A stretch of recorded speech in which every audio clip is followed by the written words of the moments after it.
Hello, kami po yung Group 4 ng SS 101.1. Ako si Jose, ito si Randy, at saka ito si Mark.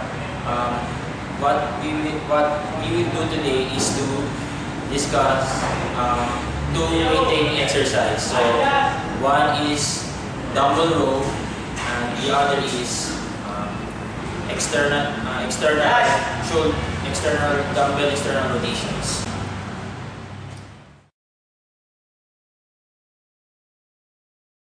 Ang exercise na gagawin natin ay dumbbell row.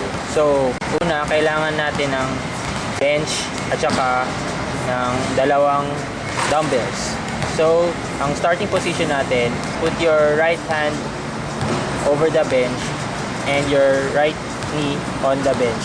Then, make sure that your back is straight and flat.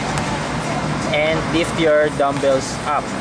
So, to begin with, inhale, then exhale as you lift the dumbbell upward.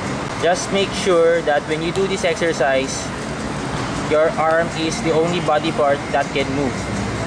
So, if ever na gumagalaw yung katawan mo, ibig sabihin, masyado mabigat yung dumbbell.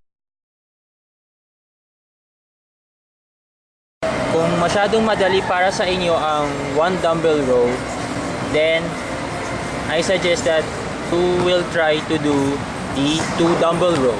The one dumbbell row, you also need two dumbbells. So ang starting position mo, as you hold the dumbbells, lean forward your chest and your torso, slightly bend your knees and butt out. As you begin, inhale, then exhale as you lift your dumbbell.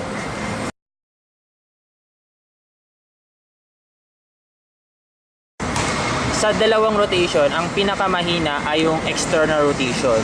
Therefore, mas malaki ang tsansa na magkakaroon ng injuries. This is mostly common sa sports such as volleyball, baseball, and lawn tennis, to name a few. Una, lift your dumbbells. So, I recommend na ang dumbbells na ibubuhat nyo is at least 2 to 5 pounds. Kasi, ang muscles na ipapalakas natin ay yung stabilizing muscles, yung rotator cuffs. So, as you lift the dumbbell, raise your arms up to 90 degrees. Then, to begin with, inhale, then exhale when you lift up. Dapat ka-level ng arms mo yung ears mo. Then, inhale as you go down. When you do this exercise, make sure na dapat mabagal siya. Kasi ang tendency nun, as you move up and down with the dumbbell, yung arms mo, baka may gagalaw mo pati yung buong arms mo.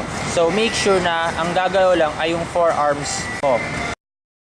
We will do a variation of this exercise. So, what we will do is find a platform that will support our arms underneath. Ngayon, pag nakahanap na kayo ng platform, then you will do the same mechanics of the standing dumbbell rotation.